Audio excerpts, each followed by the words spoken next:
And live from Monster Island, it's Monster Island Film Vault Max, right? Yes, MIFV Max. Oh, wait, might help if I actually turn up the sound on that. Can you tell we've never done this before? I'm so confused. I think we got it. I hope so at this point. So, how many people we got in the chat with us today? We got Kaiju Kim, we got Michael, the Kaiju Groupie Hamilton, and who else? Let's see. Oh, Michael's threatening to tell the board. Well, you know. The good thing is this is not MIFV Nate today. This is real Nate, so the board can't hurt me. Yeah, but your multiple personalities still can, so we'll have to see. What multiple personalities are you talking about? I don't know. You tell me. Well, anyway, let's get introductions out of the way. I'm Nathan Marchand, the host and curator of the Monster Island Film Vault, and with me today is... Hi, it's Elijah in the flesh, or I guess plastic. Did you plastic say in the flasher? In the flesh, or in this case, plastic and cloth. You know. It is what it is. The host of Kaiju Conversation, writer for Kaiju Ramen Magazine, and Godzilla movies. Yes, I'm also a regular contributor to Kaiju Ramen. We should gotta plug it, Nathan.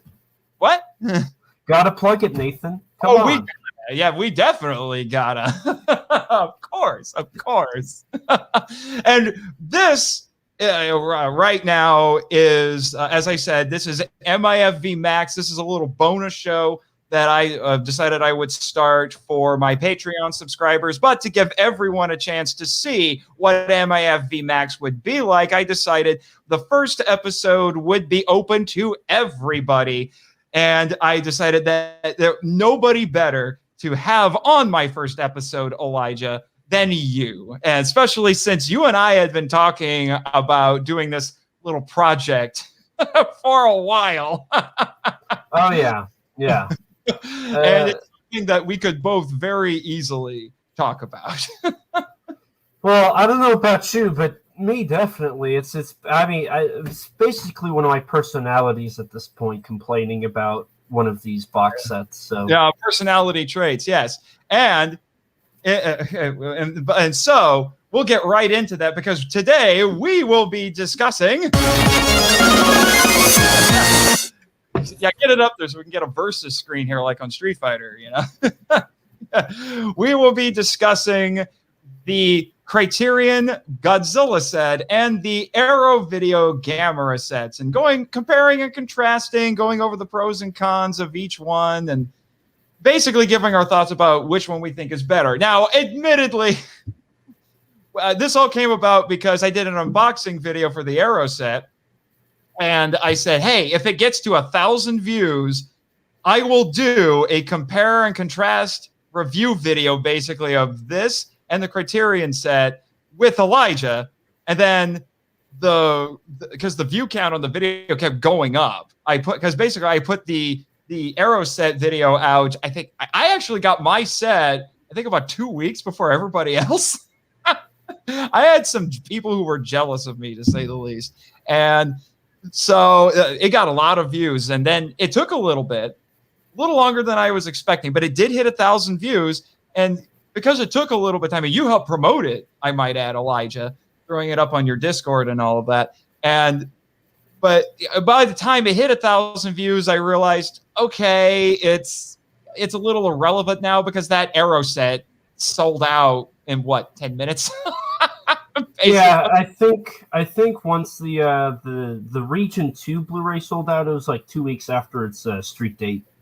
Yeah, basically. So it kind of became a little bit irrelevant because people couldn't buy the Aeroset anymore. And you and I are part of what I like to call, the 5,000 Club, because there's only 5,000 of those printed in the U.S. at the very least. Mm-hmm. So, which is unfortunate. Now, the discs have been reprinted in several smaller sets, but all the cool stuff that came with the Aeroset was unfortunately not included. They did not reprint that, and I can kind of understand. But I figured, hey, we made a promise to the peoples, so we got to keep the promise to the peoples, right? Very true. So really, we're just doing this for fun. Because we're physical media aficionados, hashtag physical media forever, and so we figured, hey, let's just have some fun with it today. So since this is taking up so much of the screen, I'm actually going to put it down. Yeah. More than I thought it would, especially with the aspect ratio that we're getting on the stream at the moment. So, I almost called you Michael. I'm sorry. Michael's in the chat. I'm a little bit confused right now. Don't call me that. Seriously, I'm offended enough by having to wait this long. Don't call me that name. Yeah. See, here's Michael. He says, I'm in the 5K club too. The 5K club? I didn't know you like to run. I'm just saying. Good for Michael. What? Yeah, Kaiju, I'm looking at the chat. Kaiju Kim says, I think they mean monster sushi. Kaiju Ramen, I get it. Now there's your sister magazine. It's Kaiju. It's a monster sushi. Actually, I kind of like that. It's all about Kaiju themed cooking. That's what you could do. Anyway, so Elijah, you're the one with the agenda for today. So what are we starting with?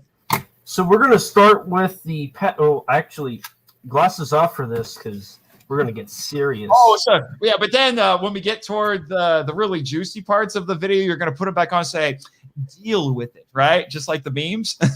Totally, yep. So first, we're going to be discussing the lovely packaging of these box sets. So, yeah, this thing is very large. By the way, they are both gigantic. Yeah, I didn't realize how heavy this was until like 2 minutes ago. I think I need to go back to the gym. So yeah, you could weight train with that Gamera. I could. Seriously, can you imagine going to the gym with that and just bicep curling with it? That would be so funny.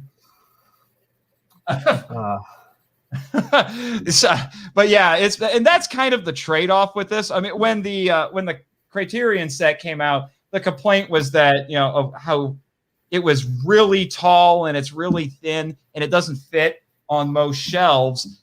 But then you get the Gamera set, and the Gamera set you can't quite tell, but it's a little bit shorter. But good Lord, is it thick? Yeah, it is thick and it's heavy. So it's when it comes to putting it on your shelf, because that is something we're going to talk about with the packaging, is displaying it on your shelf. It's kind of a pick your poison sort of the thing, because the Godzilla set will not fit on most shelves because of how tall it is, but that Gamera set is massive, and it'll fit on a shelf more easily, but it's a little bit daunting to pull it out of the shelf because of how heavy it is. I mean, yes. you want to be careful when you're pulling it out of the shelf, because if you drop it and you have a small dog nearby, I think your Chihuahua is going to be dead. I'm just saying. Yeah, the turtle meat really, man, Gamera's started gaining some weight since. Oh yeah. So are you saying Gamera's a thick boy? Oh yeah. I mean, have you looked at that bottom part of that shell? Mm. Yeah, just like Michael says, it's a thick boy. I want. So like I said, that's kind of a pick your poison. What I do with the Godzilla set is I lay it, the packaging anyway. I lay it flat on my shelf. Oh, the sombrero's coming off now? Yeah, sombrero's coming off. Yeah, I lay mine flat on the shelf, and then I put other DVDs and Blu-rays on top of it. So if I want to pull this off the shelf, I do have to remove a bunch of stuff and then pull it out. But unfortunately, it's the best I can do because, like I said, it's not going to fit on most shelves. And I have some pretty tall shelves, and there's only one that it would fit on, unfortunately. And it's not the one where I keep all the Godzilla stuff. Right. And one thing, actually, I want to point this out because I didn't realize that this until farther, like a few months ago. But on the spine of that Criterion set, if you look at the bottom, it's got the spine number in the Criterion collection. The other side. Oh yeah. Oh no, it's here. Yeah. Let's see. But it's actually scaled so that will actually. Criterion expects you to put that on their shelf of all your Criterion stuff because it will match the spines perfectly with how it's lined up. Yet it's so thick, I don't think you could actually pull it off without it looking still really, really weird. Yeah. So credit needs to be given to what Criterion's doing. And that's something I do think that we should talk about in terms of the packaging here, because I do think it illustrates a difference in what both of these companies are doing, and something that actually might I think did irritate some people when the Criterion set in particular came out, which was that this is for Criterion's fans, because Criterion has a fan base, and it's why you've got the 1,000 right here, so that people who have been collecting Criterion disc can throw this on the I don't know how, they must have really tall shelves. But they can throw that on there, and it'll see all the numbers right next to each other. But that Aeroset, if you want to put the Aeroset back up there again, that's for us. That's for the Kaiju fans. Mm-hmm. Yeah. Most definitely. This is for the Criterion's fan base more than anything. Right. Else. And Aero only put this there like that. Everything else is just, look at it. It's beautiful. It is. And there's some nice stuff on here. I like the back cover on the Criterion set. It's nice because it kind of, I'm not going to fold it out, but it's a nice companion. It doesn't quite, there isn't continuity because the spine is yellow. You get to the back here, but the color scheme certainly matches. It's kind of got this 60s bright, not pastel, but 60s color palette with the kind of psychedelic colors and things like that. And I know some people complain about the cover artwork, but I actually thought it was fine. At least it's got 3 pieces of artwork that match. Can't really say any. Yeah, which is something that we'll get into as we continue to dig deeper into this. So, right. But we've talked about the cover. And did you show the back of the Aeroset? It does have its own little. Yeah, it's relatively simple. But it's Gamera's shell is on the back. But when you look on the front, it's Gamera breathing some fire and all of that. And also the first thing that you're going to notice with this is that Matt Frank did the cover art for this. He basically did all the art for the Aeroset, whereas the Criterion set, as we'll start getting into, had multiple artists who worked on it. So again, it just kind of depends on what you want, which is what we'll get into as we go on. Would you rather have artistic consistency because it's the same person who did it, or would you like to have a little bit of variety where different people illustrate the films using their own unique styles? So, right. So what do you? So I think we've covered the cover. But wait, I have that. What am I doing? Switch to the other bank. Yeah, here you go.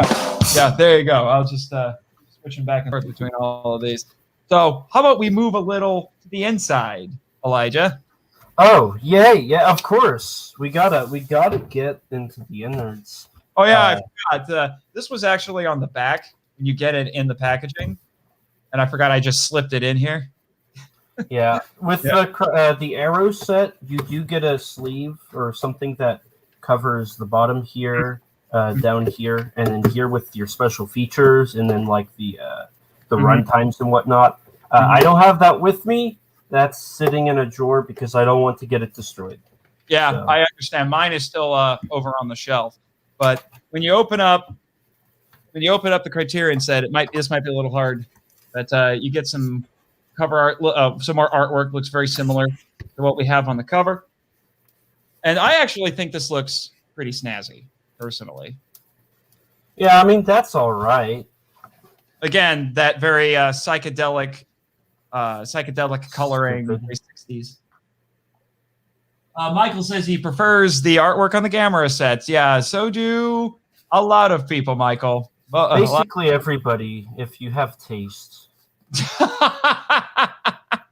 There's more where that came from, folks.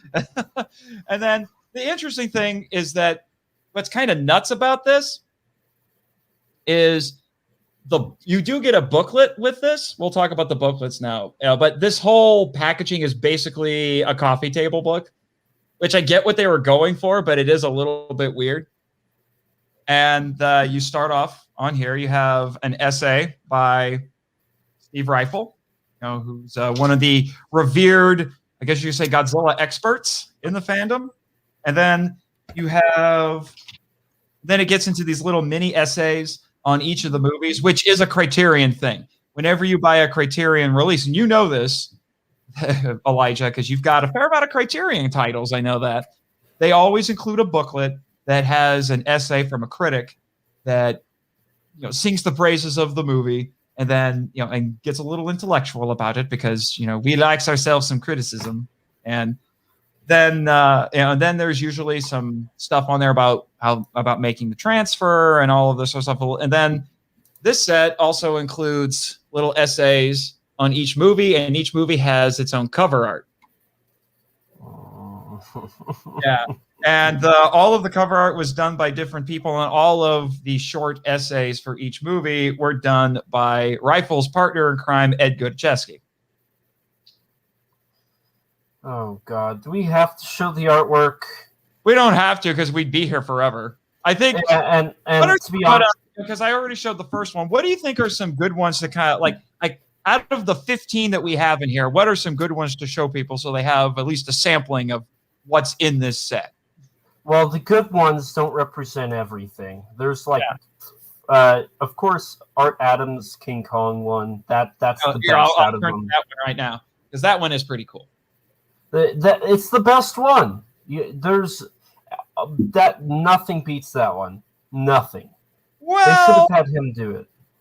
You say that. There's a few in here that are really weird. Like I love this is one of your favorite movies, but Ghidorah is just odd. I don't get the Aztec thing. Where's Mothra? Where's Rodan? Why is it that design? Why do we have pipe cleaner or vacuum cleaner Ghidorah on that page right there? And Fire Rodan. Yeah. Now the Sea Monster's got a decent. Yeah. The All Monsters Attack one is interesting just because of the perspective, I think. If I wanted Godzilla's crotch, I would go to a website. Elijah, I know you in a recent episode you admitted to buying toku porn, but what? Well, if I really wanted it, I would not spend money on it. Why would I spend money on that? Yes, Michael, I'm getting to this, but I actually like Mechagodzilla 74. This one's pretty cool. See, more Godzilla. What is with artists and Godzilla crotch? I mean, he's a pretty thick and quite dapper-looking man. Yeah. But here you go, Elijah, for another one of your favorites. I didn't realize Elijah with this stuff.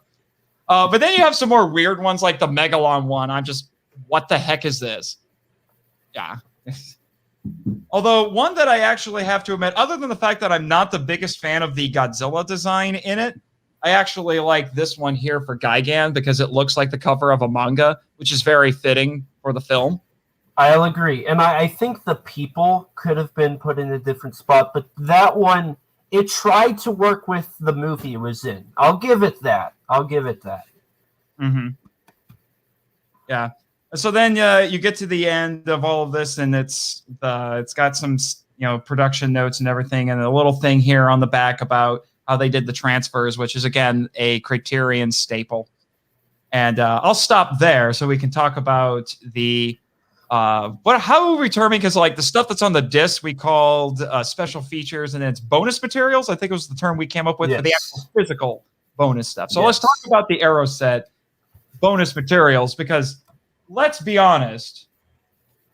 When it comes to the art, when it comes to the actual art, art's a little bit in the eye of the beholder, and it really depends on what you're looking for. If you like variety, the Criterion set's got you covered. If you like consistency, then you would go with the Aeroset, because all of the artwork within the Aeroset is done by Matt Frank. Right.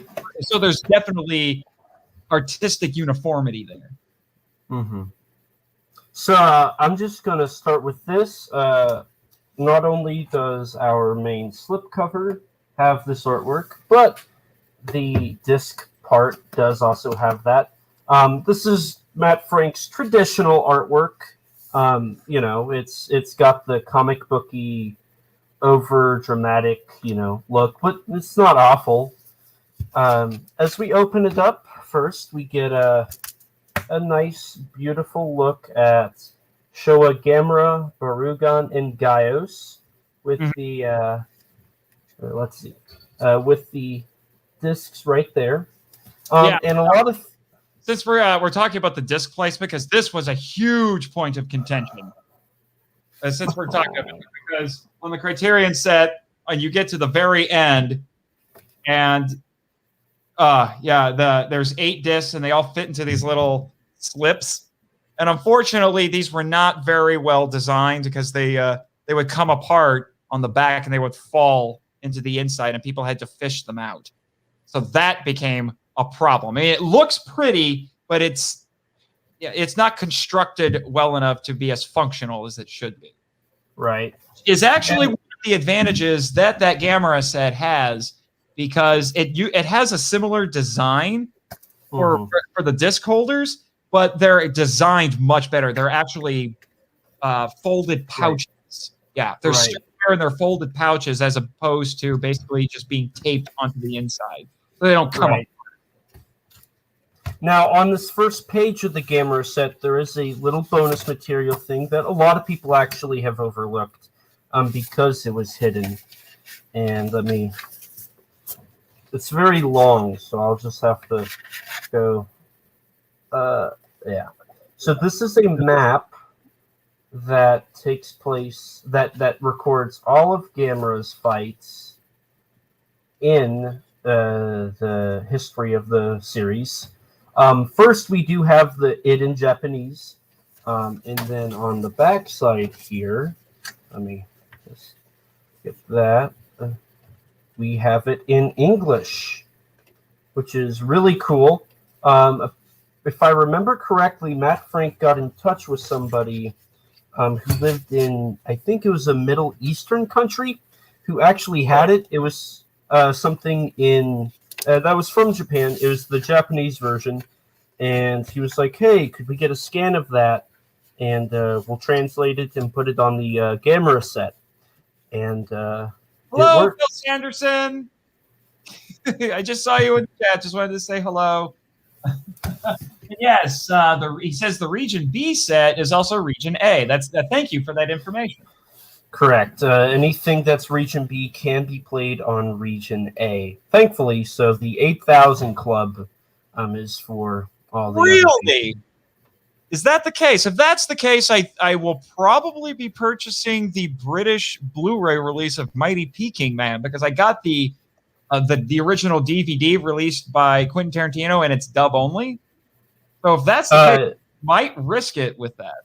They also did Super Inframan, so... Oh, I got the original DVD. Image, yeah. Which is a nice release. Yeah, anyway, back to what we're talking about. Back to the beauty that is more beautiful Matt Frank artwork. Just look at that zebra. Yeah. Matt has an uncanny ability to make even the silly Showa monsters look cool, I gotta say. Oh, look at that. That is just beautiful. Oh, yeah, so now we get to the trilogy. Yeah, because the way it's designed is that you have multiple pages that you can flip through, and it'll have artwork on one side and the discs on the other. And the artwork is always of the monsters that are in that particular, the particular movies that are on those discs, which is really cool. And what's even cooler is all the artwork we just looked at and admired for its beauty are also on little cards. Yes. So they all, on the back here, they have the title that they're from.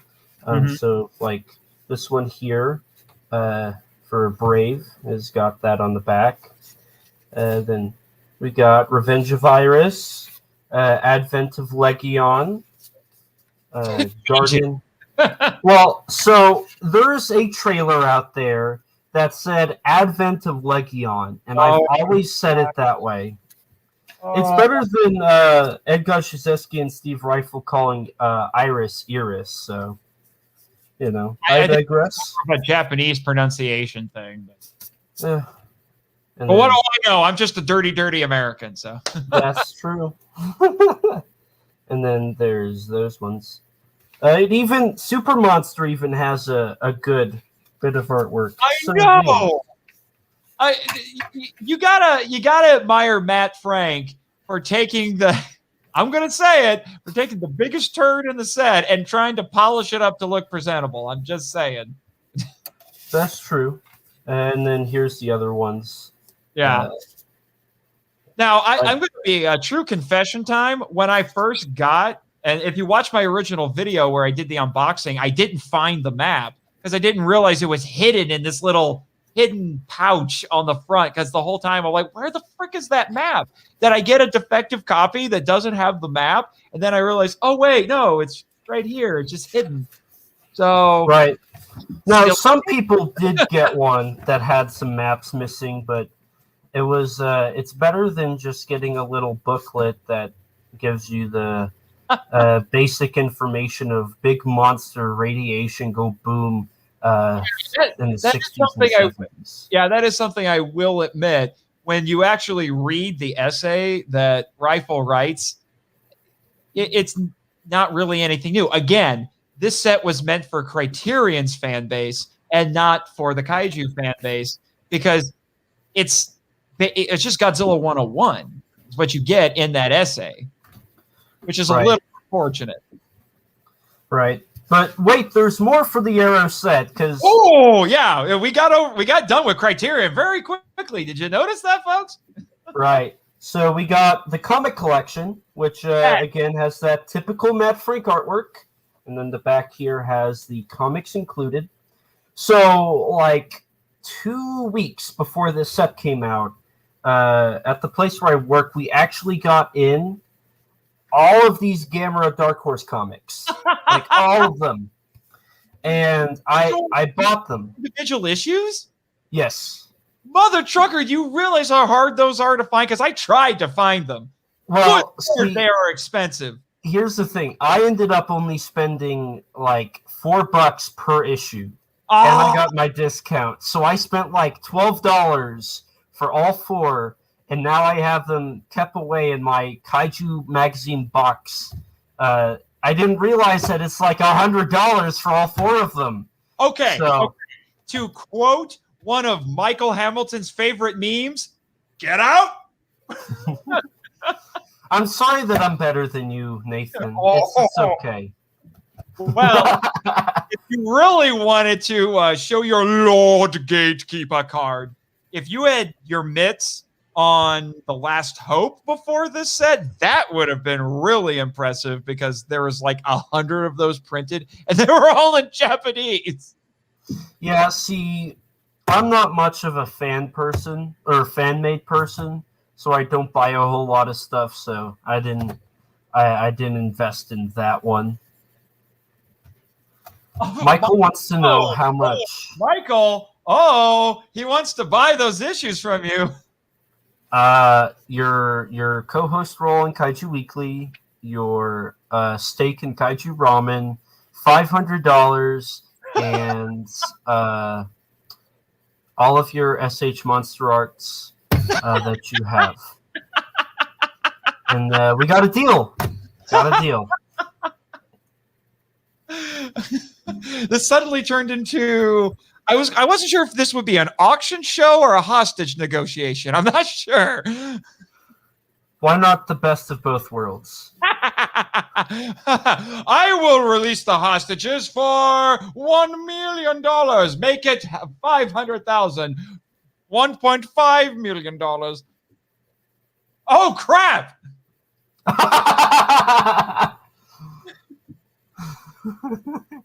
I'll have to. You succeeded. Although that's a lot of shipping. I'm just saying. Yeah, shipping and Although handling. I don't know how many SH Monster Arts figures Michael actually has. Yeah, I'll message Travis after this this recording, and I'll say that I'm taking over. So it's like when I was on Kaiju Weekly this week, and I did a hostile takeover from Travis, and now Travis is back, and you're doing a hostile takeover from Michael. So what we need to do is we need to coordinate our hostile takeovers, so you and I just take over Kaiju Weekly. I like that idea. This is. I'll give you my host position of Kaiju Weekly at $5. Oh, now it's turning into a negotiation. I don't. Done deal. But anyway, so for those who don't know, The Last Hope was a fan-made comic that was done by Matt Frank as the artist, and a guy named, I believe what was his name? Josh Bagash? It says, so this set does come with an introduction by the Matt Frank himself about it. Let me see here. It says it's somewhere in here. Maybe, hopefully, perhaps.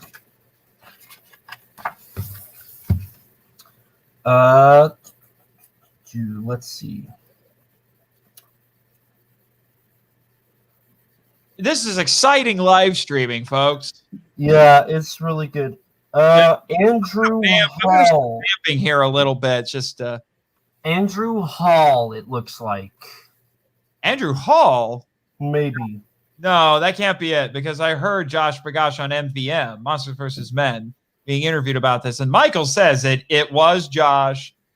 Okay. And yes, that it was Josh Bagash. But anyway, he was the writer on it.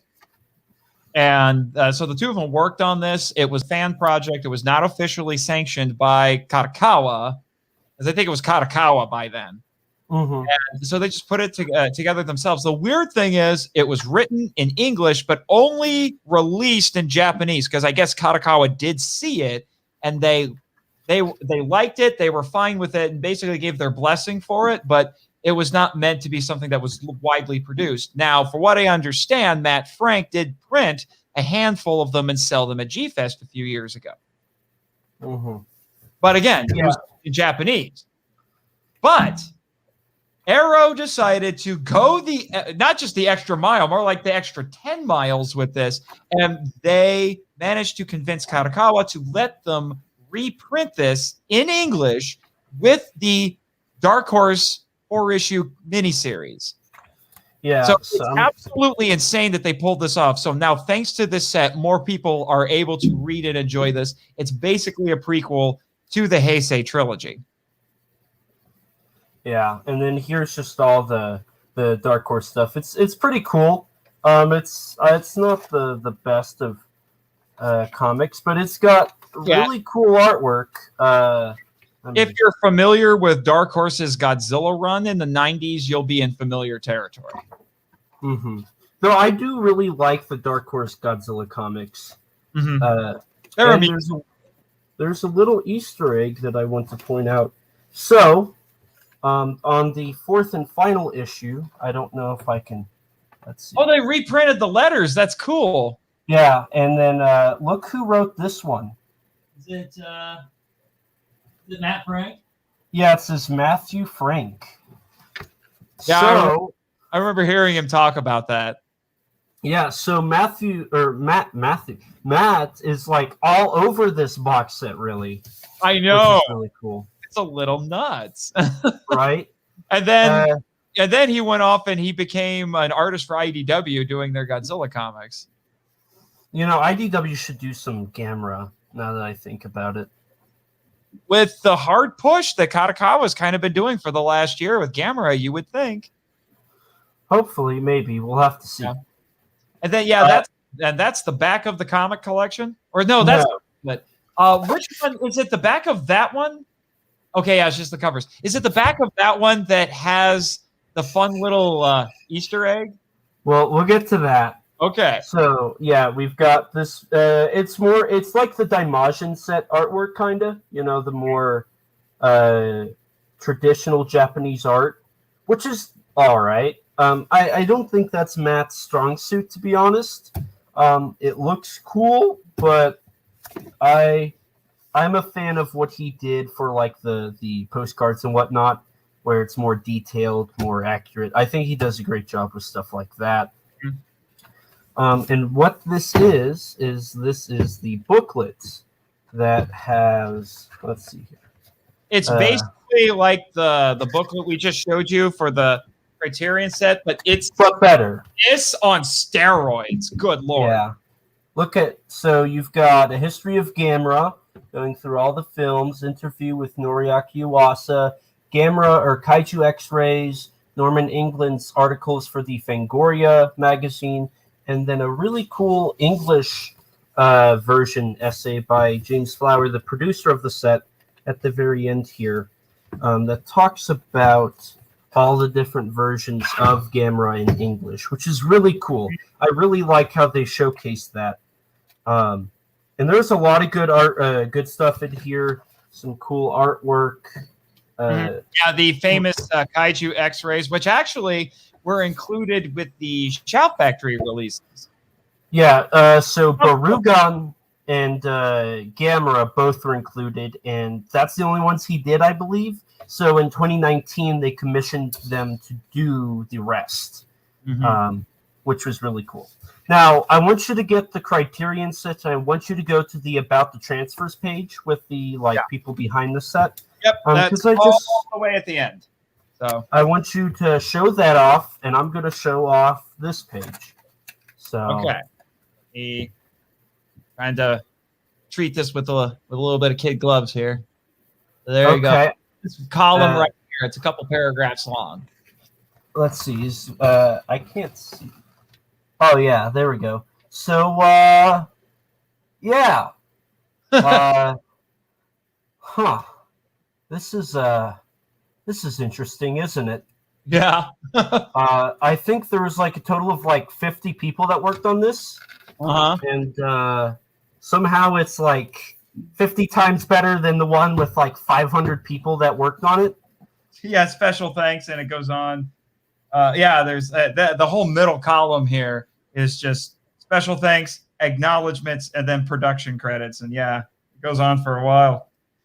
Which, by the way, Matt Frank did get a producer credit, associate producer credit on this for his help, because he really was the one that pushed for everything to be included. But James Flower was really, really good and tried to be as thorough as possible, which was really, really cool. Yes.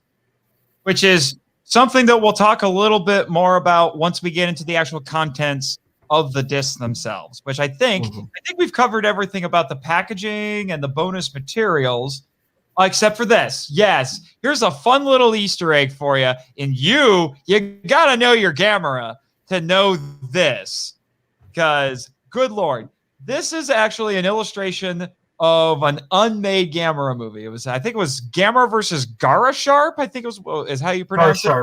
Gara Sharp. Yep. And they got as far, if I remember correctly, I think they got as far as some storyboards, at least a story treatment, and they did actually get started on some of the effects. But then Kadokawa died. Then Daiei died the first time, and they never finished it. But they did at least have a Gara Sharp prop. Didn't really do a whole lot, but they had one finished. So they were at least screen testing it. It basically would be Gamera fighting a giant cobra. That's an illustration of it. I'm really curious because I don't know what the copyright is for Scrapped Kaiju for these stuff, but did they have to like license this, or was that just something like Kadokawa was like, sure, whatever, have at it, right? Well, I'd love to find out. I mean, come on, if Kadokawa, if you're watching this, just saying, you want to reboot Gamera? How about you give us Gara Sharp? That would be really cool, actually. I would be down. I know you have be opinions about rebooting Gamera, but I'm just saying, use Garosharp because we never got Garosharp. That's true. And that's all for the bonus material on these on this beautiful, beautiful box set. But that's a lot. It is a lot. So basically, I think we can agree. Let's do a little bit of a rundown here, and I'll defer to you because as much as I love physical media, you are basically, at least in the kaiju community, the kaiju toku community, you are kind of the physical media guru. So let's do a rundown. Who wins, in your opinion? Who wins on on packaging and artwork? Go for it. Well, so I'm a person who knows what artwork is and understands that when doing a box set, you should always make it so it's all cohesive and it's not a jumbled up mess of just random people's work because you want to make it look fancy. And so, obviously, the winner of the artwork would go to the one and only Matthew A. Frank for his beautiful work that wasn't messing up your characters, like giving Ghidorah a vacuum head cleaner head, or getting the wrong design for Godzilla, Mothra, Rodan, and basically any other kaiju that these people didn't know what they were doing. It's almost like they Googled it and they went with the first image. But you know what? If you want to go with your little chibi Godzillas on your Destroy All Monsters, or if you really want to push that Rule 34 Godzilla crotch artwork, you know what? Go for it. But I'm a man of culture. Matthew A. Frank's high-class artwork beats your low-class various pieces of drawings. Oh, did you hear that combo? Now, as for size, what? As for the size, Gamera's been eating a little too much sweets. Gamera is really sweet. He is filled with turtle meat. I think he's got a little too much turtle meat. It's a little heavy. It's thick, like thick. But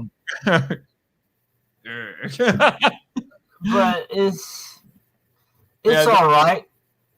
This is a skinny supermodel by comparison. A tall, skinny supermodel by comparison. Look at that. So it's the flat chick that you like, or the girl who you actually really like. That's pretty thick. There's my random overly sexualized joke for the day. So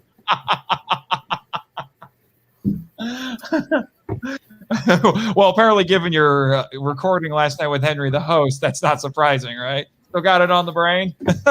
A little bit. Okay. So which one do you think wins? Is it Criterion or is it Arrow? I'm gonna have to. I would say it kind of breaks even because there's ups and downs with both of them. So I'm gonna have to say that I don't think you are right at all. I think you have a horrible concept for what a good box set makes. Talking about the size and being able to put it yourself. That's all I'm talking about. Even the Godzilla box set's like this. I can't. It's like this. It's as wide as my screen. No, like the width, not the depth or the length. Or is it length? I think it's length. This. Then it's the width. The width is horrible. It's so wide that you can't fit it anywhere. It literally, I throw it in a drawer because it can't fit anywhere else because it sticks out too far. So I'm gonna have to say that my boy Godzilla loses with how the box art or the box is set up. Oh, all right. So I mean, this is going to be over in about 3 seconds. Well, not even 3 seconds, 2. Who wins in terms of bonus materials? It's Gamera. I'm sorry. When you get one little booklet with basic Godzilla info versus just the absolute in-depth introductions and background information, scholarly work done for the Gamera set. I will say there is some problems with the Gamera set. Oh, what's that? So it's missing one of Norman's Gamera articles for Fangoria. Norman actually pointed that out on his Twitter a few months ago. It's missing one of the articles, so it's not complete there, and it's missing the Shout Factory DVD releases came with booklets, and the Gamera the Giant Monster had a translated interview with Noriaki Uwasa, which is pretty cool, and that's missing from this set. And then there was a interview retrospective with one of the main actors, which I think I sent you like some photos of that stuff so you could look at it. So it's missing that stuff. I think it wouldn't have been that hard to get it, if they had, talked, because they didn't talk to Norman. Norman was not consulted whatsoever on this box set. That's weird. So it would have been nice if they talked to him, because he probably would have given them like that fourth and final article. So I think that's something they kind of missed out on. And then the interviews, I doubt it would have been that hard to do. It would have taken up maybe a page or 2 pages. A total of like 5 extra pages on that booklet. I kind of wish they had it, but it's not a deal breaker. Yeah, it is unfortunate, and I will confess I do, because I ended up selling. I had the Shout Factory discs, and I ended up selling them because I figured, look at this thing, it's got everything and then some. I don't need these anymore. And then I found out after I sold them that that those little essays in those booklets were not included in this, and I'm like, frick! And if anyone who listens to the show knows, I researched the snot out of these movies, and I actually would have liked to have those essays, if for no other reason to have read them, and if there's anything interesting I could use in the episode, to use it. Unfortunately, I didn't have them anymore. I had read them, but I didn't, I didn't have them anymore to reference, so I missed out on that a little bit. If I'd known that, I probably would have kept the booklets. Yeah. So there's that, unfortunately. So, there's a little punch there for Godzilla. If only it's a small one, because the Aeroset was aiming to be the final word on Gamera physical media, and it missed out on that. So now we'll get to the actual contents of the discs themselves, which ultimately is what this is about, right? The bonus materials are cool, the packaging is nice, but what we're really here for is what's on the disc. And obviously that is the case because that Gamera set sold out so fast that a few months later, Arrow reissued them in 3 different sets that you could get for those who missed out on it. So they didn't get the comic and the essays and all of that, but they got all the contents of the disc, and they also got some new box art, which I will admit, the box art for those smaller sets is actually pretty impressive. Now, I don't have those because I'm very happy with what I have, but you, because you're insane, I'm guessing you probably have them. Yeah, so I think it's now I own like 9 copies total of most of the Gamera films.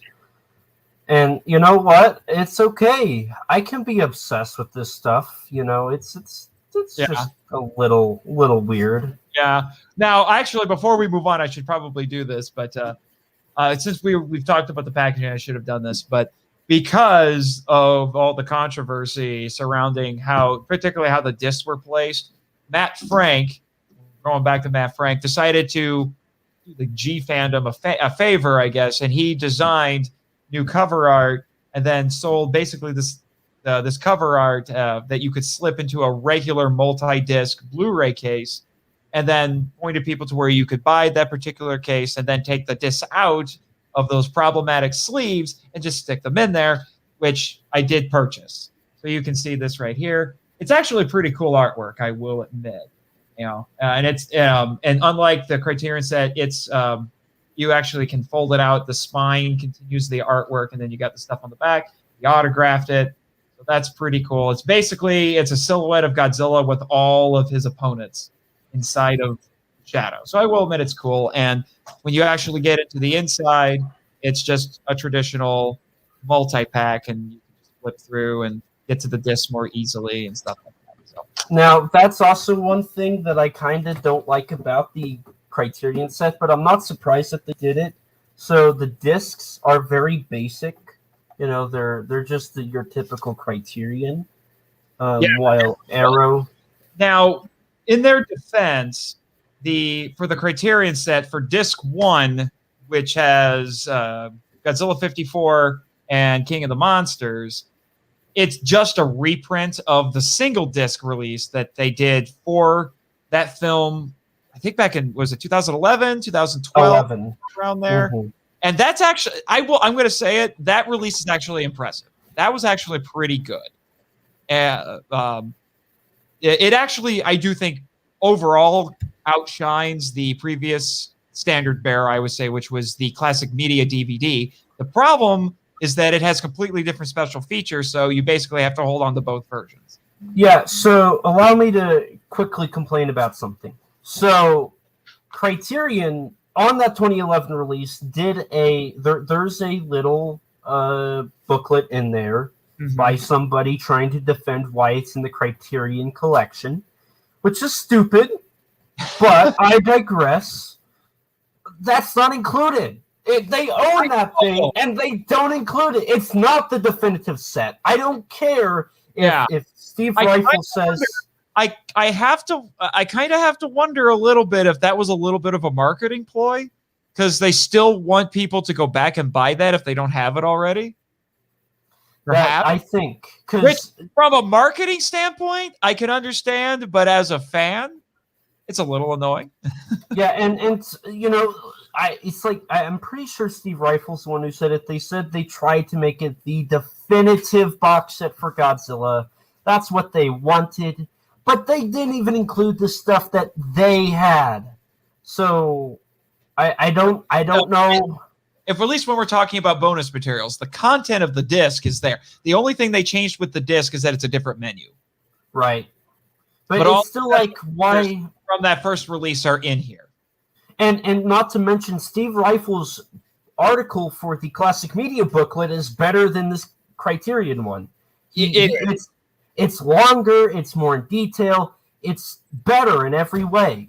Yeah, I'm going to be honest with you. If I was ever to just do an episode where we talk about different, like the best physical media releases of different Godzilla movies, the Classic Media set is going to be really high up there, because in a lot of ways, it really is still the standard bearer or the definitive physical media release. What holds it back is the fact that they don't have all the movies. I think there were 7 of them. I think they had 7 out of the 15 of the Showa films. 6. 6? Yeah. 54. They didn't have King Kong. Ghidorah the Three-Headed Monster. Astro Monster. Zero. All Monsters Attack. Terror. Godzilla. I guess it is only 6. Now, they actually did have Son of Godzilla and Godzilla vs. Mechagodzilla, but they had to sell them off as collateral because Classic Media was in a tight spot. Yeah. So they had to sell those. So in an alternate reality, there's a universe where we had almost a complete box set, only missing Gigan, Hedorah, Sea Monster, King Kong versus Godzilla, and King Kong versus. Now, DreamWorks. DreamWorks ended up buying Classic Media, who Universal owns DreamWorks. So there could have been a universe where they did a King Kong release. Yeah, there you go. So since we're on that subject, so I will say, in terms of the special features, disc 1 on the Criterion set is actually pretty excellent. It's all right. To the 54 film, it has King of the Monsters on it, and there's a commentary by David Callett on both versions of the film, which is great. There's some very Beautiful. nice features, and the transfer for those two films is quite excellent, I have to say, because Criterion is known for having beautiful, gorgeous transfers. They take really good care with what they do. But unfortunately, as we're going to talk about with the rest of this set, they were not able to do their normal high quality work, because we've both of us have seen some more Criterion releases, and they are gorgeous. They are wonderful. And Kurosawa's films, they're always like 2K or 4K. Yeah. They're always one of those two, it seems like. Yeah. But the issue that we run into, and this is why I do defend Criterion to a certain extent, because there are some things that happen with this set that's not their fault. They were hamstrung. So I can't blame them. And part of what we're going to get into is one of the biggest issues that the Criterion set has, especially compared to the Gamera set, is the transfers. So we need to talk about the films themselves. So the transfers are an issue because Toho did not, outside of the 54 film, did not give them the best available prints for them to use. Well, even 54, they didn't provide the best print, because when this came out in 2019, they had already done a 4K transfer. King Kong Versus and 54 both had 4K transfers by this point. And neither of those saw the light of day, which I understand why Toho did that. When you do some research, in Japan, DVDs are still the definitive way to buy a movie. DVDs are huge in Japan. The DVD, to a certain extent, in the United States still holds that title, because there are not nearly as many things available on Blu-ray at this point. I actually saw a YouTube video recently from a YouTube channel called Films at Home, where he was talking about this. There is like 5 times as many titles available on DVD as there is Blu-ray. Now, part of that's Blu-ray hasn't been around as long, but with as popular as Blu-ray has become, DVD still has a far larger library. Right. And unlike America, where a Blu-ray typically is, what, $30 maybe? In Japan, it's like double the title. But you're probably looking at, I would say, for a new movie, you're looking at between $20 and $30, depending on where you go. Right. And in Japan, you're looking at like 50 to 70 USD. 4K is the King Kong release. $120 for the 4K King Kong box set. Or Blu-ray, whatever. That just came out like 2 weeks ago. So it makes sense, because we saw it with the Aeroset. People in Japan will import the US releases because it's cheaper, even after importing fees and shipping. You're only paying like $150 for all 12 films on Blu-ray. Oh, no, you mean 15 with the Godzilla films? Yeah, even with Godzilla, all 15. All 15 for... It kind of 16 if you include King of the Monsters 56. That's true. And actually, it even kind of goes up to 17 because... With the U.S. version, the U.S. version of King Kong versus Godzilla, which is one of the big selling points. And I will say this was a huge selling point, actually, for the Criterion set, because they finally worked out a deal to legally release the Japanese cut, the original Japanese cut of King Kong versus Godzilla. That was a huge selling point. The problem is that even though they made that deal, it made it weird because they basically buried it on the last disc as a special feature, while the US version is the one that you actually see when you're going through the discs. Yeah. And then to kind of add a little bit of insult to injury, and again, it's not entirely Criterion's fault, this is not the best transfer. It's an older transfer. that was originally used for a laser disc. Now, in their defense, for what I understand, King Kong versus Godzilla was notorious for its poor preservation. Yeah, So basically what ended up happening was the original, I think it was a 35 millimeter, was poorly, I can't remember. Basically what ended up happening is the original print degraded, but in 10 years after it was released, Honda edited it down to play at the Champion Film Festival, and those portions of it were well preserved, but the original print with everything was not. And then when they were releasing it on home media in the 80s and 90s, they basically spliced them together. Close. But yeah, Honda actually used the original negatives, which is that's why that print is horrible, is because Honda cut that all up himself. He cut up the original negatives and thought it would. Toho thought that was a good idea, but it is what it is. Yeah. So that's why when you watch it on the Criterion set, the picture quality fluctuates, and it's really odd. Because it'll look really nice, and then it'll just mysteriously drop in quality, and then it'll go back up, and it'll go back down. It's a little jarring when you're watching it, but you have it. And then the problem was a few years ago they completely remastered it, and it looks pristine now, the entire thing. But they did not give that print to Criterion because, as you pointed out, reverse importing, basically. And Toho would lose money that way because they get full profits from those releases in Japan. They don't get the money from the Criterion release. So it makes sense. And another part that really bugs me about the King Kong Blu-ray or the transfer on the Criterion set is there's frames missing. When it changes from the HD transfer to the Laserdisc transfer, they miss a few frames.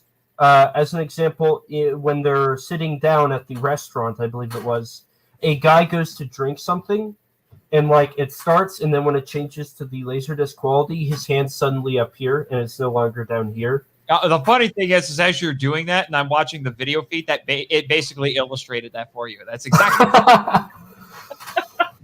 that was a happy accident. Right. But yeah, so there are little bugs that are wrong with it. So like I said, I can't blame Criterion. They had to work with what they had, and that was an issue. But then other issues that you run into with some of the other movies is that they don't look quite as clean. I think I've even heard some people say that even the classic media releases actually had better picture quality, which is really strange. I know the Sony DVDs do. They're they're higher definition and they're on DVD. I know. But the big thing that people were noticing and complaining about is the splice lines, because in the classic media and Sony releases, I think also the Kraken Blu-rays, if I remember correctly. I didn't get the Kraken uses the same transfers. Yeah, I didn't get the Kraken Blu-rays because I read that they were basically just the Sony DVDs on Blu-ray. I was like, okay, I have them already. So, as unlike you, Elijah, I'm a practical collector. So, but anyway, all that to say, because they're splice lines, and basically what it is that when they cut, when you're a film editor, particularly in actual film, is when they switch from one shot to another, or if they zoom in, zoom out, or something like that. They're literally stitching the film together, the physical film, and you'll see lines that appear. Normally, those are cropped out, so they just zoom in, ever so slightly, so you never see them. For some odd reason, these prints aren't zoomed in. There's a lot of matting issues. I've been told, because I'll be honest, I haven't watched a whole lot from this set. I've seen screenshots. I've done my research. I don't want to watch these transfers. But there's a lot of matting problems. So, like in Son of Godzilla, there's a shot where on the Sony DVD, there's a cloud up in the top right-hand corner. And with Criterion, the cloud's gone, and it's a studio light. Yep.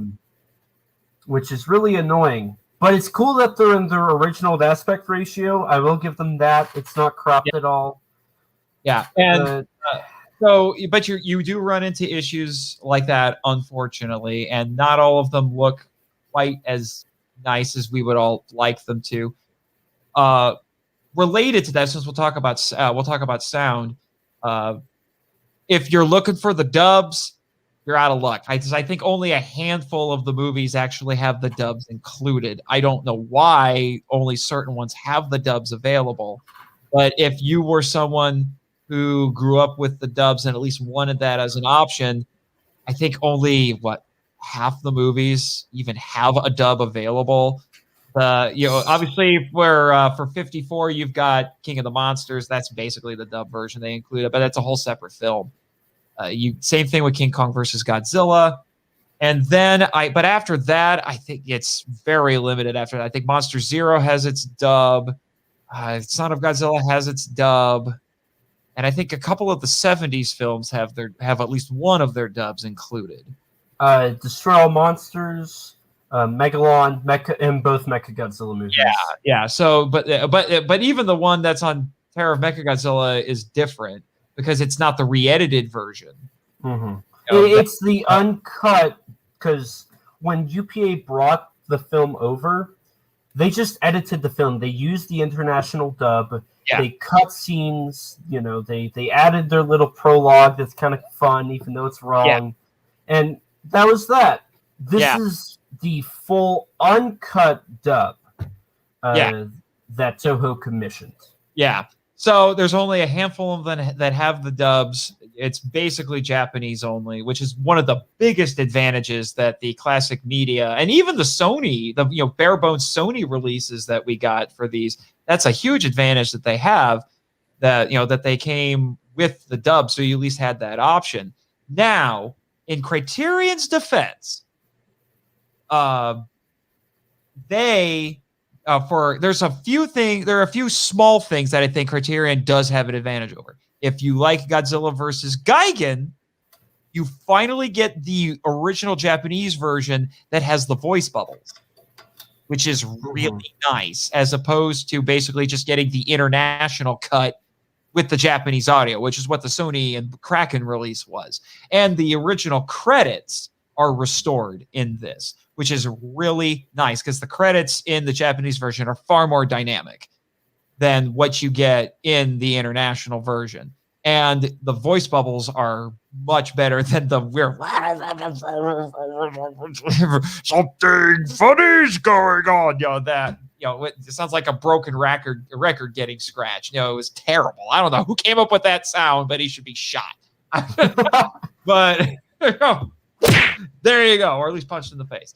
But so that's nice. And I will also say in their defense that I think the subtitles overall are better than what we had in the previous releases. It's the most accurate translation. It's the newest translation. It's the closest to being accurate. Mm-hmm. It's nice.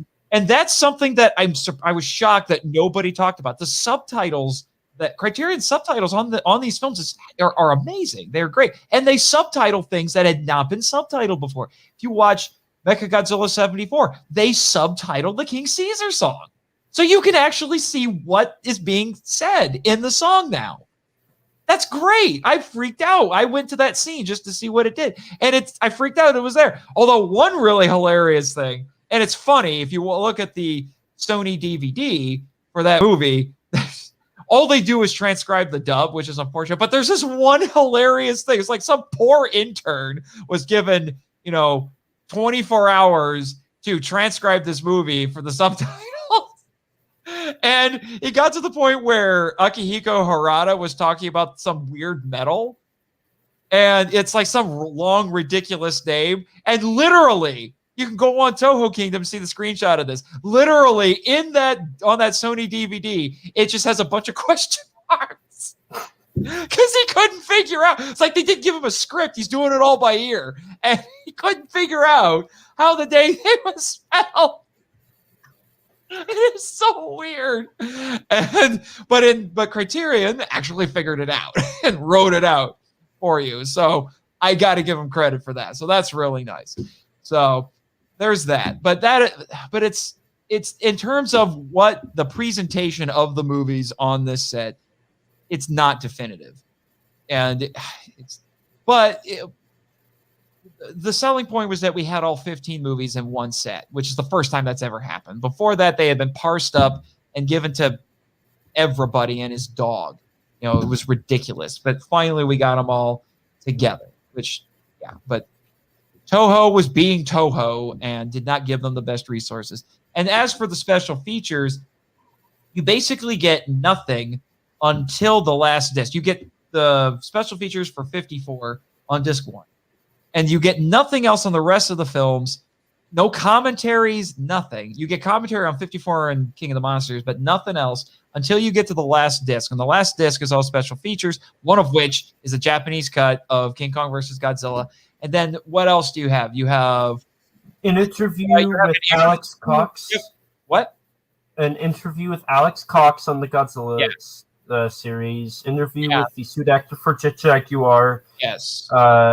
Interview with you have the Directors Guild or Gilead of Japan talking with Yoshimitsu Banno and Honda. I think that's on that disc. Yeah, let me find I got the little thing here. So yes, let me see, what else do we have here? Oh, the unused special effects with the Destroy Monsters footage. So there's that Directors Guild of Japan interview with Honda. That interview was conducted by Yoshimitsu Banno. That might be the best thing on this set. That was really good. I will give them that. And it was shortly before Honda's death as well. It was in 1990. So I think he died in 92. So that was he still had to do Rhapsody in August, which was 91, if I remember.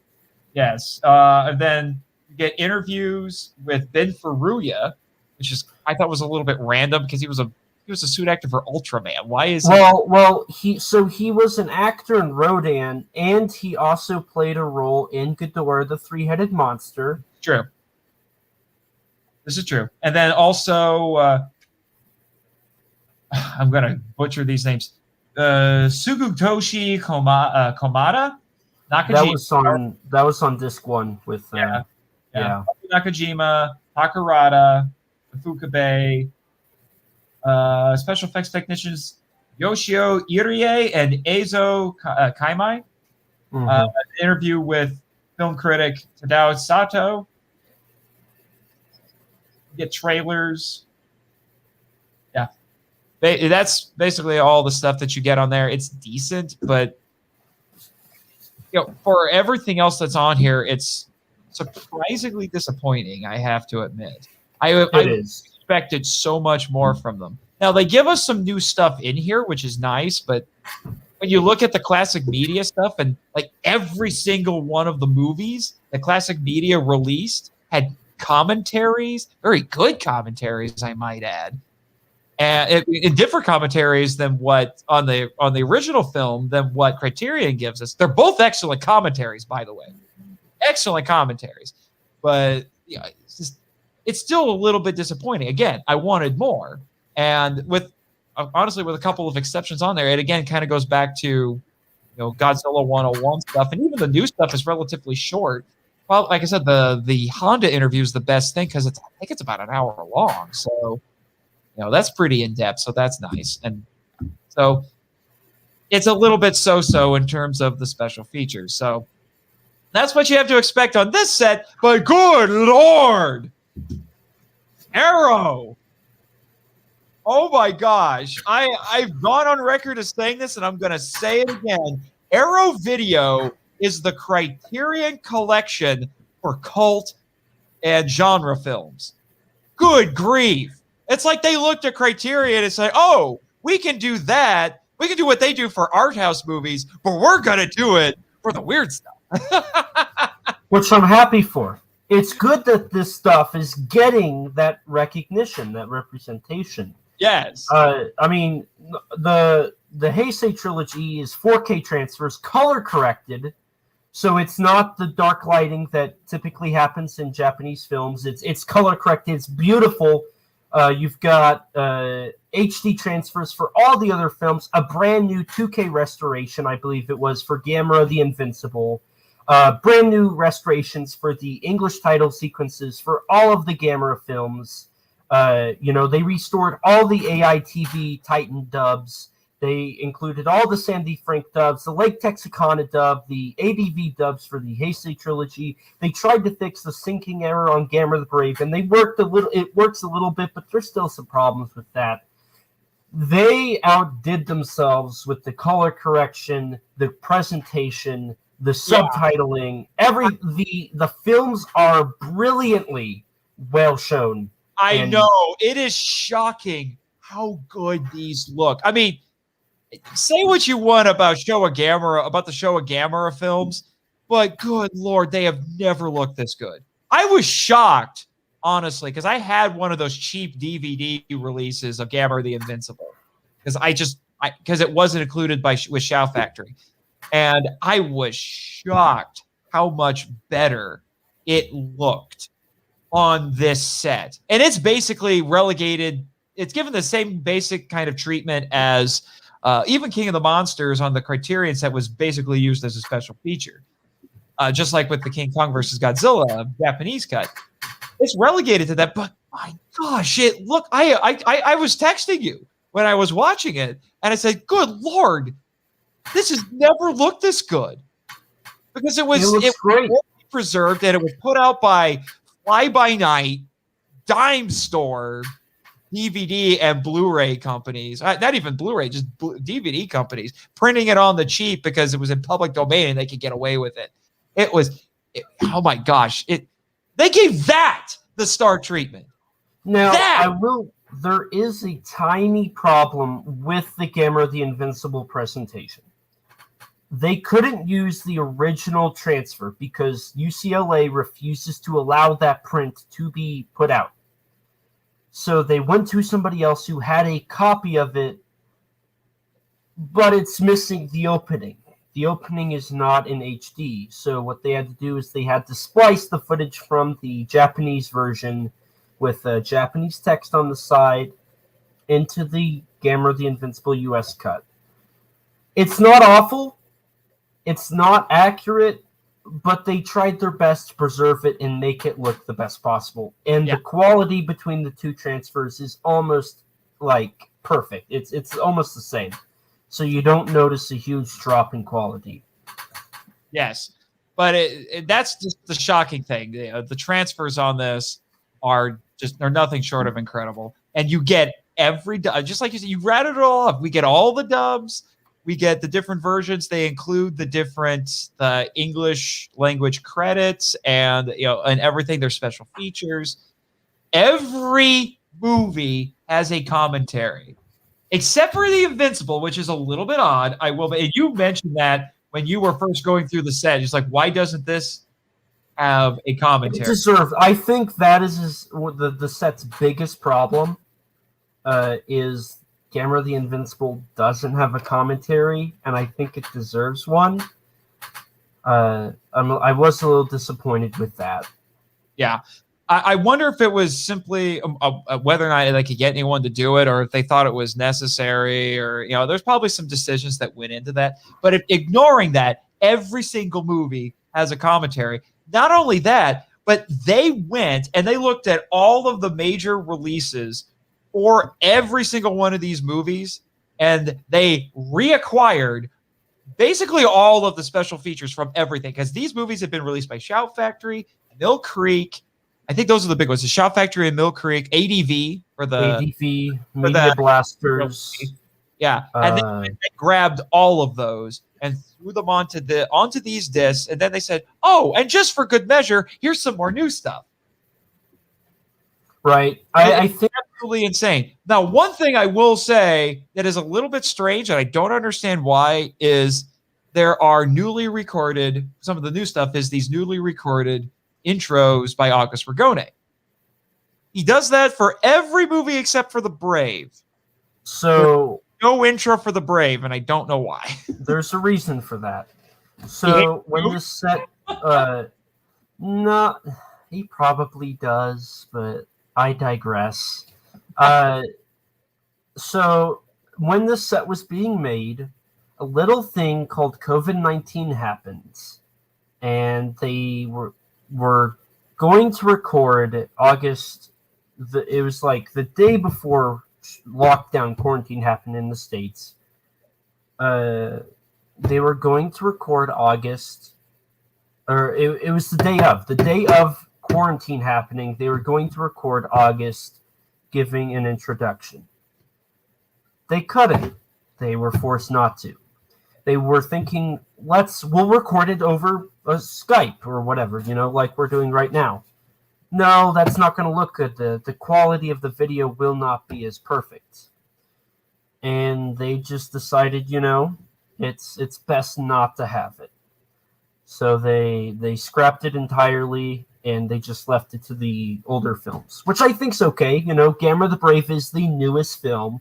August is more of an older film guy. I don't think it's awful. It's just a little jarring. That's it. And if it was COVID, I can understand that. So I can't hold it against it. So obviously they wanted to, but world events got in the way. The fact that the set was even released at the height of COVID land is mildly astonishing, to be honest. And given the fact that all of us kaiju fans were starved, well, really everybody for everything was starved for new content, and we actually got this ridiculous release with so much new stuff in it. It was, what's the word I'm looking for? It was this wonderful oasis in the desert, basically. So, that was great. And so we have that. And I'm about ready to go grab my little slip just so we could rattle through the sheer amount of, the overabundance of riches that we have. Right. So you know what? Vamp for a second. I'm going to go grab it. All right. So while he's away, I'll give you guys a little history of how the set came to be, because I like talking about that stuff. So they actually got the rights back in he's back already. Because unfortunately, I don't have my set handy where I can just look at it. And unless you have this, it doesn't list them on the box itself. Although I think, well, no, I don't even know if the booklet actually tells you what all's in it. But so like I said, you get commentaries, you get introductions. There are some nice special features on disc 1 that are, a lot of it's from the Shout Factory release, including interviews with director Noriaki Yuasa and the screenwriter Takahashi. Some compilations of different things that were from 1991.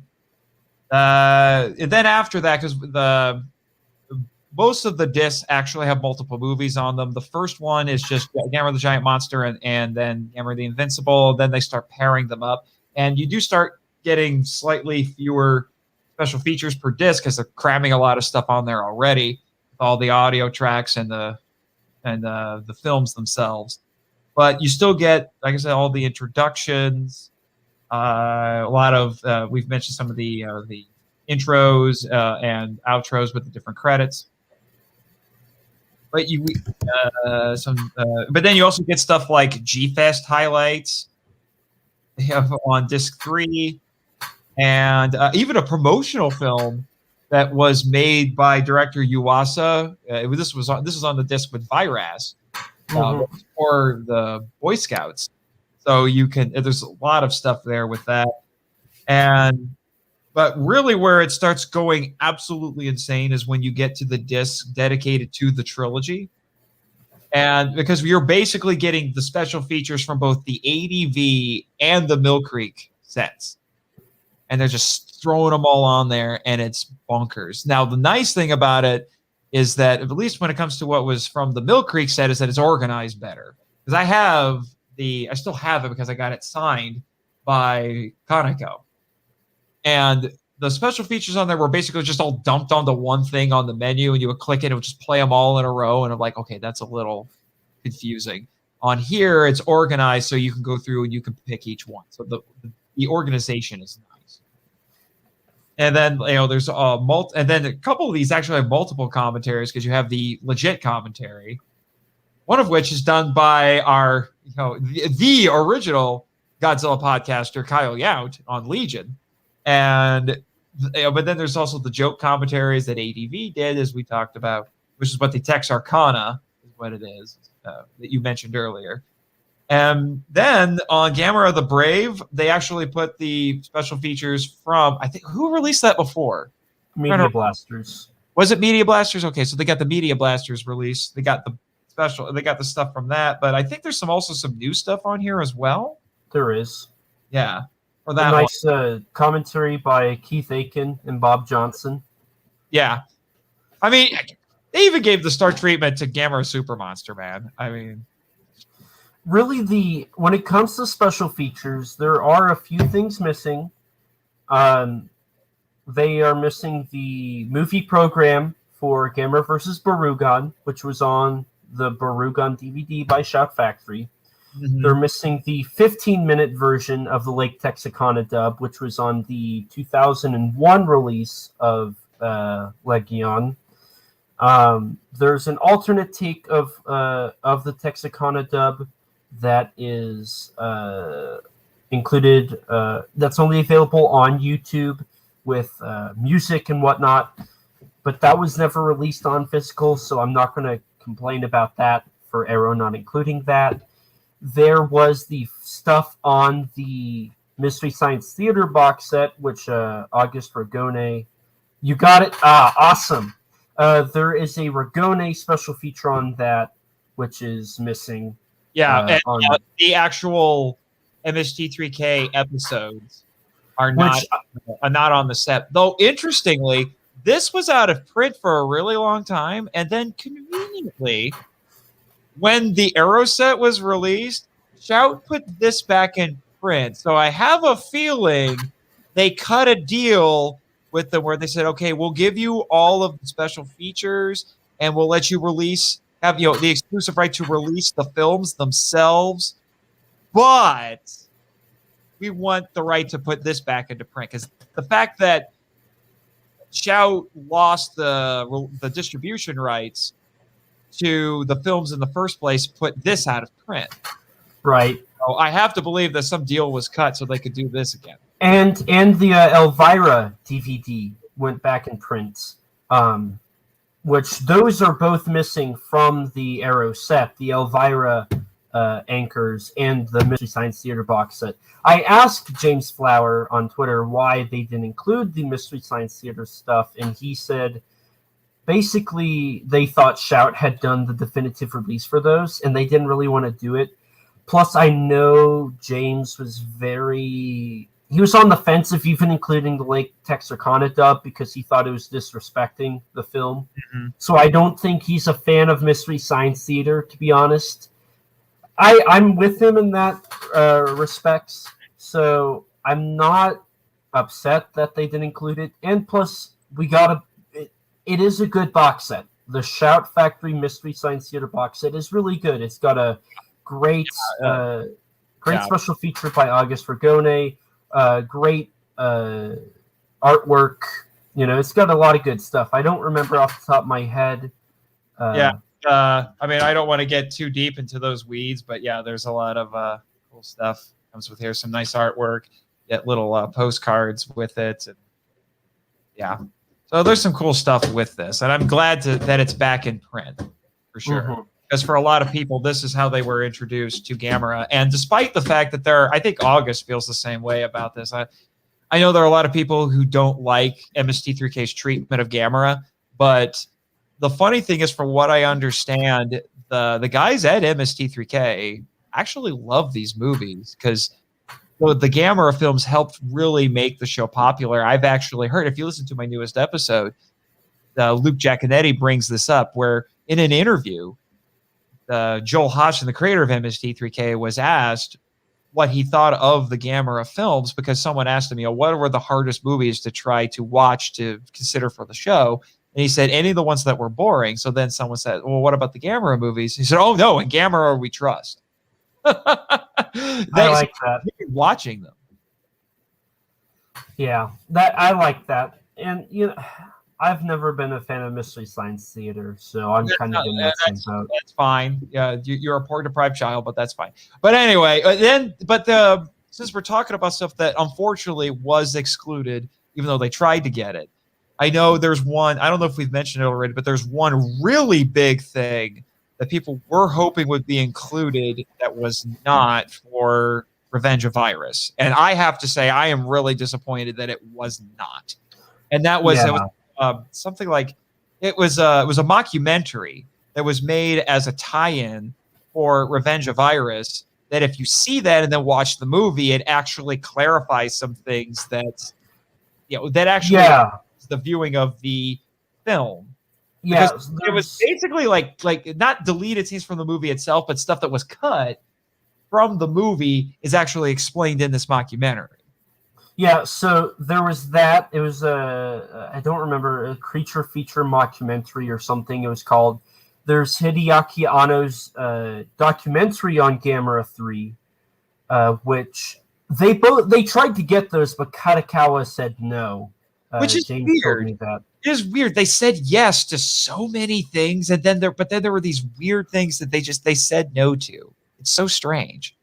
Well, they also said no to the 2015 concept trailer.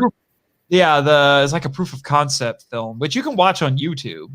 So it's not like it's unviewable, and they tried really hard to get that one. Like they asked multiple times, and they just said, "Nope, you're not getting this." Yeah, which is kind of sad. Yeah, that's unfortunate. I think there's one other thing, but I don't remember.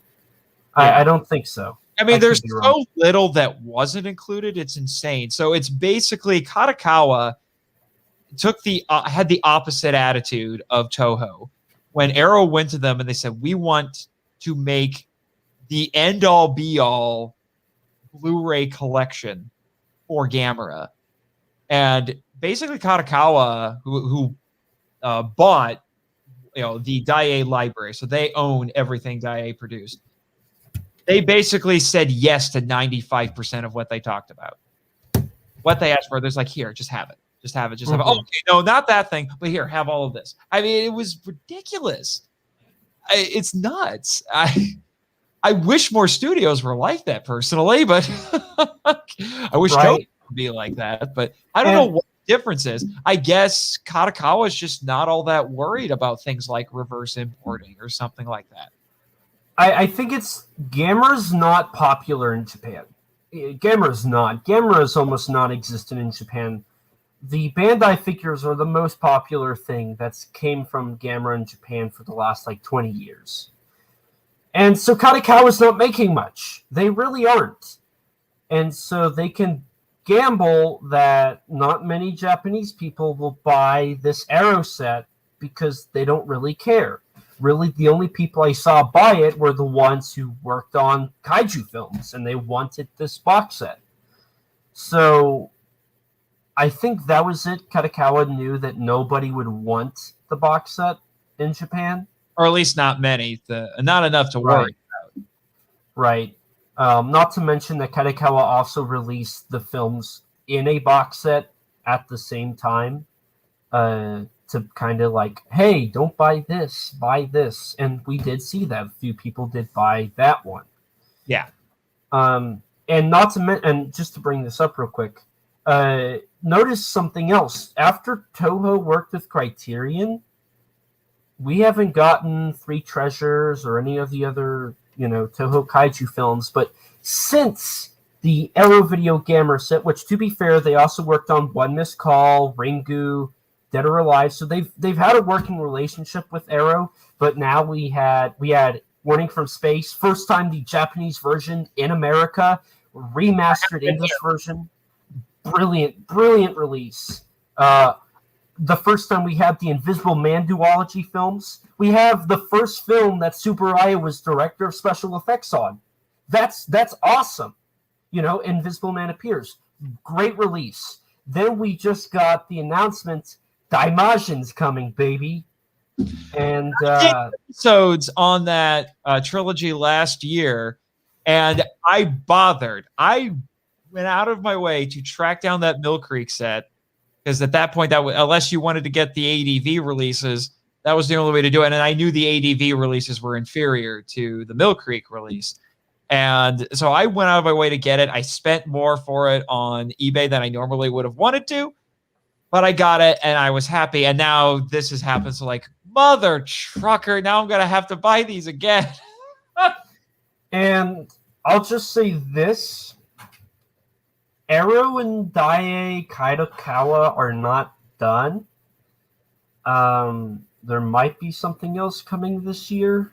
You'll have to stay tuned to see what they because you've got information. So with all of that, I think we can definitively say that when we're talking about the actual contents of the disc, oh, that's one huge. That's like One Punch Man at this point, you know. Arrow wins. Yeah, they just walk right up to this and they just go, and it's gone. It's gone. In fact, it's so bad. It is so bad. It is so bad. I mean, they just walk up to it and all you hear is, what that Criterion said. And then immediately afterward, you probably hear, what's his name? James Flowers. He's the producer on it. Yeah. You just hear him saying this after all of it. Fatality. We are done at that point. So I think we can call it right now. The winner of this contest is not this. What are we talking about? Arrow, you win. You win. You managed to have the superior box set, despite the fact that most of the movies in your box set are inferior to what's in here. I'm just the ironic about all of it. Then again, the Heisei trilogy is better than 90% of all Godzilla films. Let's be honest. That's the thing. I'm talking about overall. Overall, the films in the Aeroset are inferior, but the ones that are good on the Aeroset, good lord, are they good? So, that brings the average up closer to what we have in here. But I think you and I were talking before we got started that there's at least in your personal opinion, because I said I bet I can guess which ones you say are not as good as are better than the Heisei trilogy, and I guessed right because it was 54, Ghidorah the Three-Headed Monster, and Terror of Mechagodzilla. Those are the three. I was those are probably the three you'll say are better. They are. It's just a fact. It's a fact. Now, real quick, since we mentioned Ghidorah, allow me to complain one more time. Just one more. Here we go. Okay. So Criterion and Toho are so stupid that they didn't realize that including the best version of Ghidorah was a good idea, because they didn't include the Walter Reed version, which fixes the inaccuracies in continuity, which has a more compelling narrative, great action, amazing editing, and a amazing introduction title sequence. And they couldn't include that because they're so dumb and ignorant that they couldn't even do it. And you know what? They missed out on one of the best commentaries ever by David Callett on that version of the film, because that is the definitive commentary I have ever heard on a kaiju film, period. Good night, Criterion. You suck. You need to go back to preschool.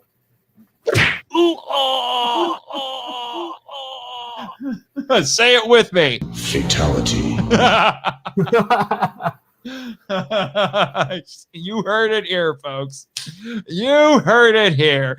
All righty then. Well, this has actually gone on about as long as you said it would. You said, I've got 2 hours that I can dedicate to this. I don't think it'll take 2 hours. And now I'm looking at the time, it's almost 2 hours.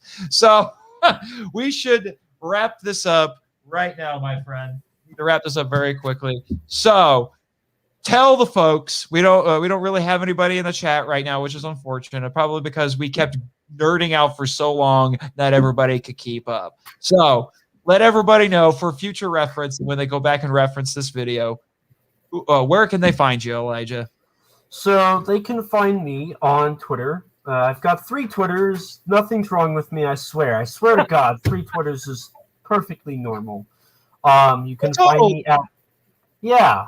You can find me on my podcast account at Kaiju_Converse. That's KAIJU_CONVERS. You can also find becomes Are you actually talking about having conversations, or are we talking about really cool kaiju shoe? That's a great question. I think it could go either way. I'm open to all things. I think having some awesome, I need to buy some more Converse shoes. That reminds me. I own one pair of Converse shoes, but I rarely wear them because I use them for cosplay. But they're bright red and they look amazing, and they're honestly the most comfortable shoes I own. I used to have some. They were black, very long because I have large feet. But the sides blew out on me because I also have wide feet, and Converse aren't great for wide feet people. And I like tying my shoes really tight, so the sides quickly broke out. Yeah. So there's that. I do have Kaiju Converse. Yeah. So what are your other Twitter accounts? So you can find me on my YouTube channel, Twitter at ET13 Productions. That's the letters E, T, and numbers 1, 3, and then Productions. That's where I put most of my hot takes, like how the MonsterVerse is garbage. Michael is wrong. Kaiju Kim's not here to do that for you, although I think she's also having her own live stream tonight where I wouldn't be surprised if some things like that were said. So, hey man, listen, everybody knows that the MonsterVerse sucks, and if you like it, you just have bad taste. Like a friend of mine named Michael Hamilton. He's got horrible tastes, and I'm about to record a podcast with him, and I will say that. Yeah, now you're on the record as saying that. Yeah, apparently. So. Yeah, and then I have my personal account at E, the letter E as in elephant, Thomas 1975, where I put whatever is on my mind. It's in the mind of Elijah Thomas. So whatever's past this plastic part, that's what's in that on that Twitter page. I also have a YouTube channel. I got 2 of them, ET13 Productions and Kaiju Conversation. One's for the podcast, one's for my YouTube channel. I might have a short film coming up onto the channel. It was a little 48-hour thing I got to do for a little side project for school. And I got to reshoot some stuff, edit it together, but I might put it on there. It's pretty basic, but I had fun doing it. Well, so it's something that you had to put together in 48 hours. It's not actually 48 hours long. Correct. I was like, you're like, Snyder Cut? 4 hours? Cakewalk. 48 hours is where it's at. Got to get that character development, unlike Godzilla versus Kong. It all comes back to MonsterVerse hot takes, huh? With you? Yeah, it all Kong's back.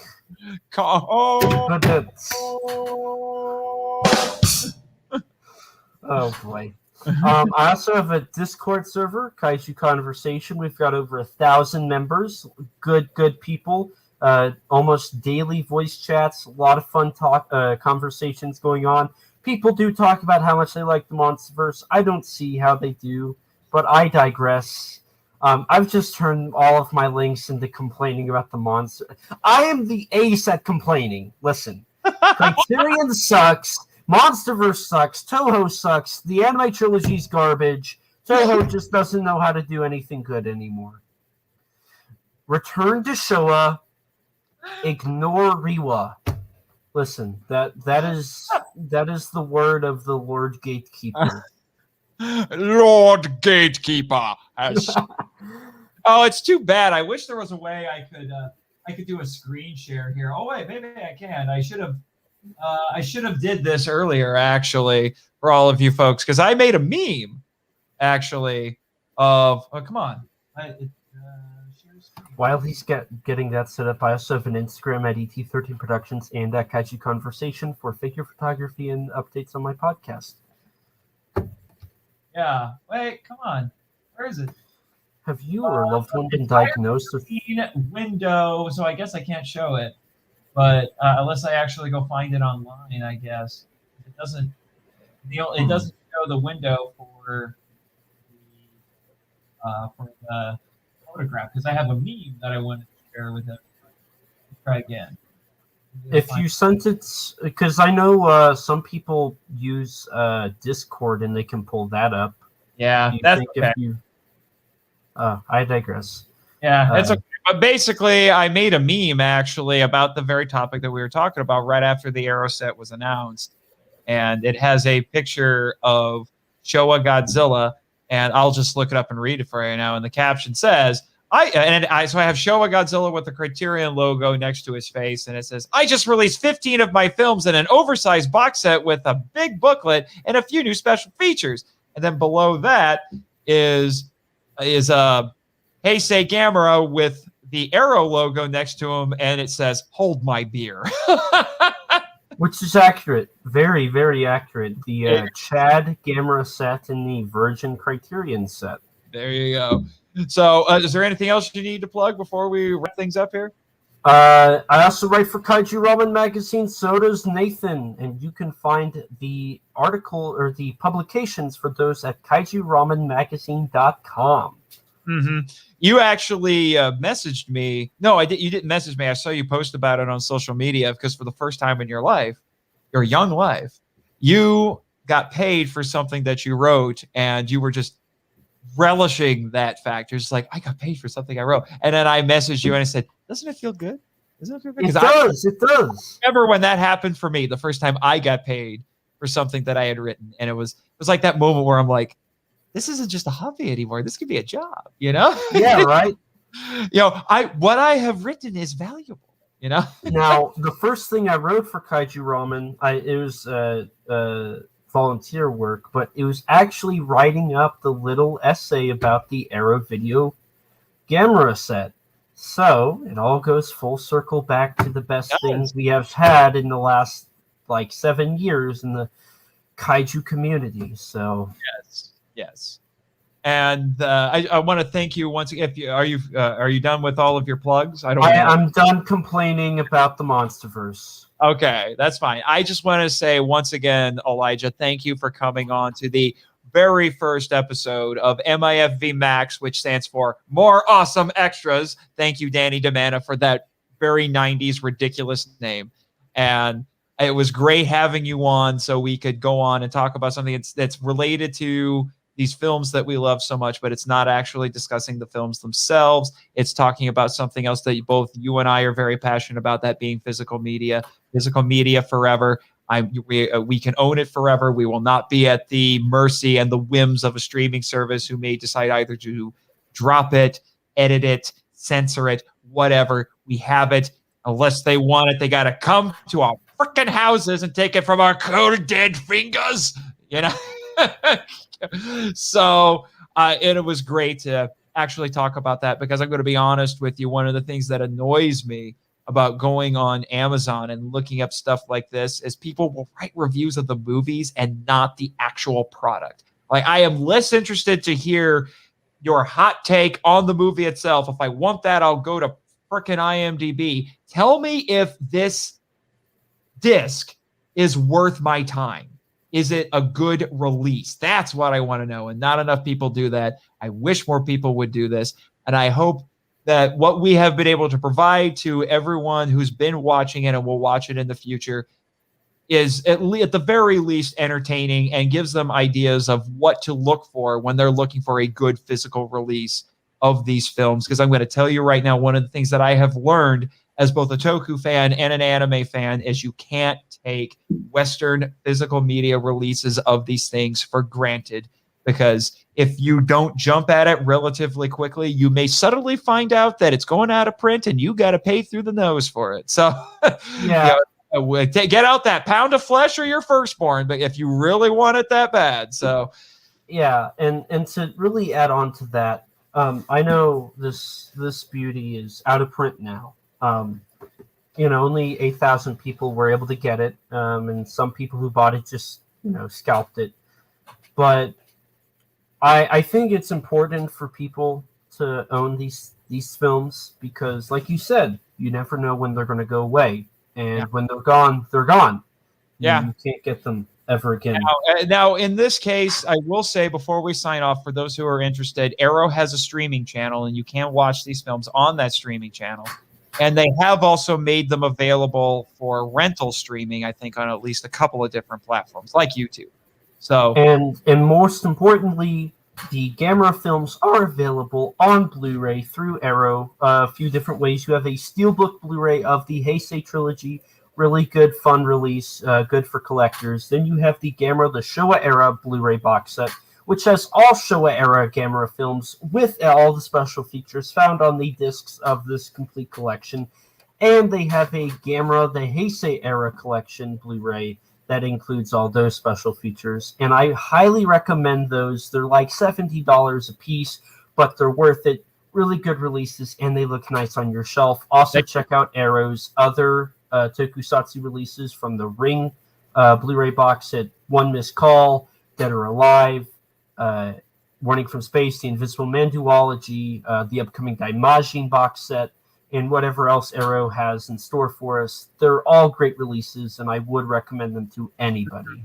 basically, what we're saying, Arrow, is we want a little bit of a compensation for all the free. I'm just saying. Okay?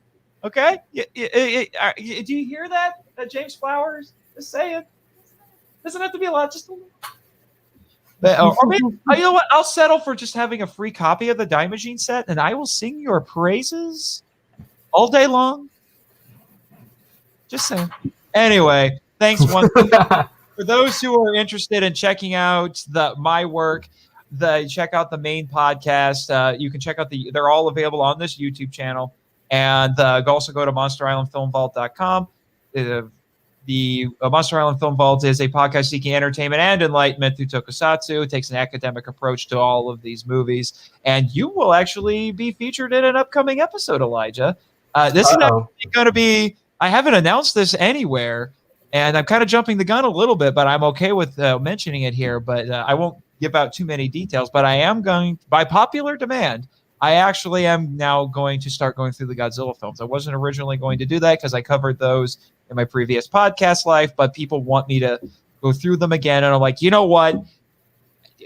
It's going to get me some listens and some views, so why not? It's freaking Godzilla, man.